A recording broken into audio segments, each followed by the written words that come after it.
Assalamualaikum warahmatullahi wabarakatuh. Allow me to introduce myself. My name is Alamsyah from Alauddin State Islamic University, Makassar, as the part of the Fourth International Conference of the Center for Gender and Child Studies, Universitas Islam Negeri Cyber Senur Jati Cirebon. I'm going to present my paper with the title Analyzing Gender Development and Empowerment to Increase Women's Contribution in Labor Force Participation in Sulawesi Island. As the background of the study, we have to understand that despite of the soaring in human capital, there is a trait like economic power lags. Despite of the gender development index that reaches 90%, woman income contribution only reaches 33%. This means that women in Sulawesi have achieved nearly full equality in basic right and human development. Despite of the high education, women only enjoy a small portion of regional economic wealth, giving us the impression that progress in human development has not transformed into substantive economic empowerment. The studies use the sequential explanatory design to analyze the phenomena of the studies. We start with analyzing BPS secondary data such as Gender Development Index, Gender Empowerment Measurement, Woman Professionalism Index, and Woman Income Contribution Percentage. And then we use a thematic literature review, comprehensively analyzing 30 journal articles written in Indonesian and English from the last 10 years to explain why this phenomenon occurred. And then narrative integration and triangulation we use to produce a structural diagnosis of the studies. There is a separate poles in Sulawesi Island, such as Male Concentration Center, given as the sector of extractive industries, mining, metal downstreaming, with the characteristic of high wages, high growth, high entry barriers.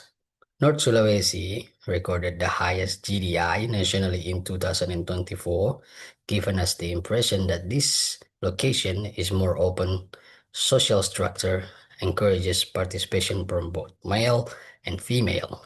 And then there's a female concentration center, such as social and public service, trade, and substance agriculture. The characteristic of this sector is rigid, stagnant wages, flexible working hours, and high informality rate. There is this framework given as the illustration of female human capital pipeline leakage. Stage 1, 90% of gender development index, which given us the impression that nearly equal in health education between male and female, but there is a leakage.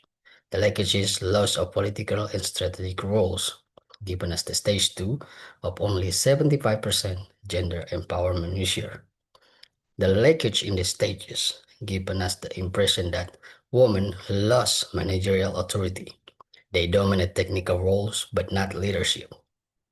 On stage 3, which only given us the 55% of professionalism index, the leakage also lost compensation value, which in final stages only 33% income contribution.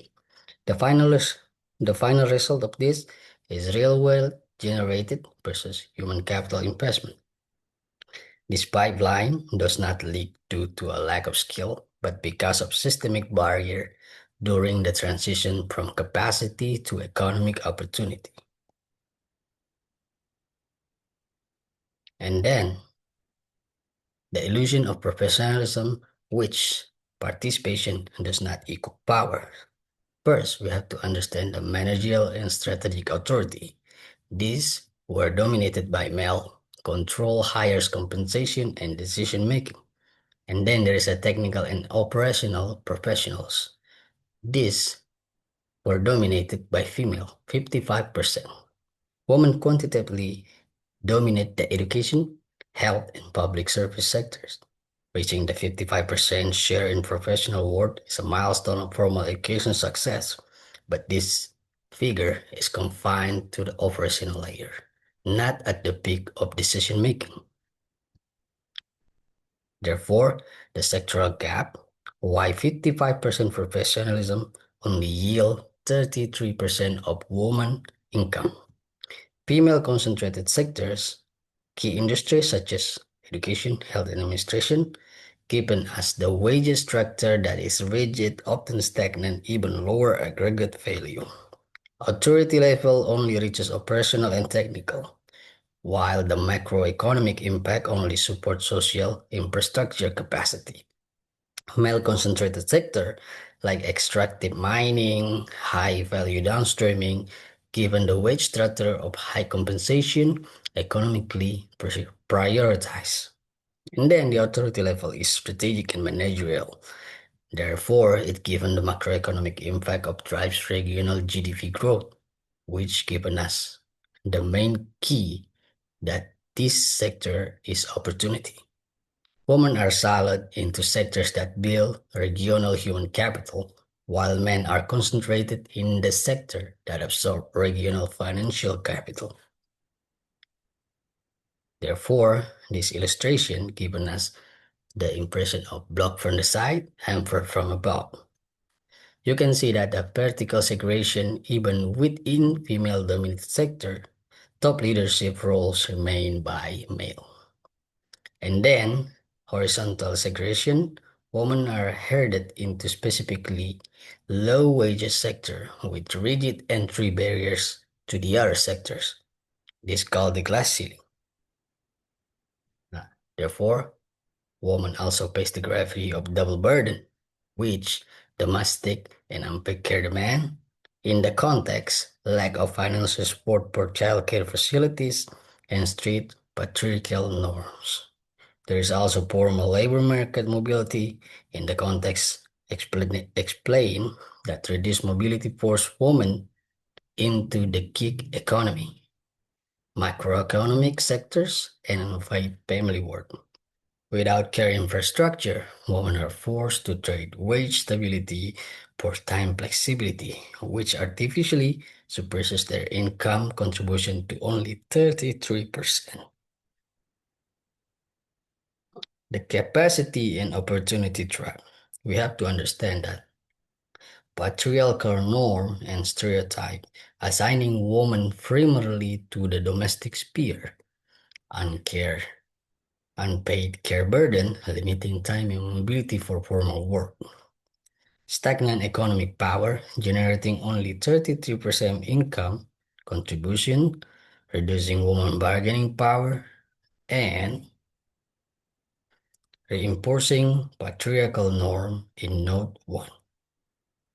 And then occupational segregation, pushing women into flexible, low wages or informal sector.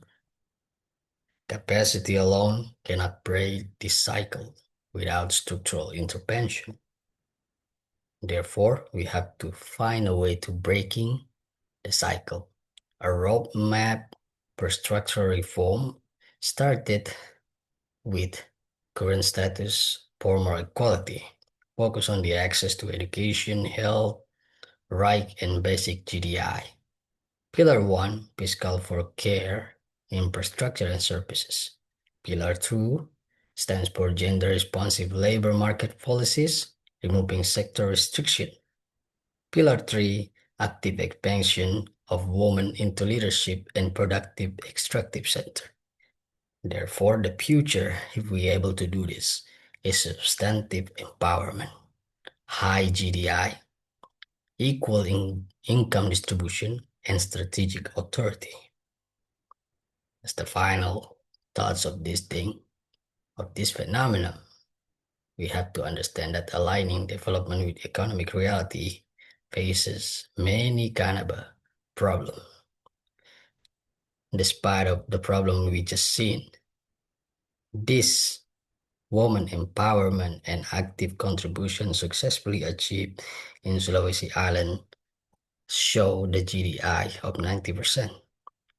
And then this also connecting the intersection between SDGs 4, 5, and 8, which require active policy intervention. Therefore, true regional development requires simultaneous analysis of education, economic participation, and gender equality. We must ensure that human capital we build today is fully empowered to drive the future economy.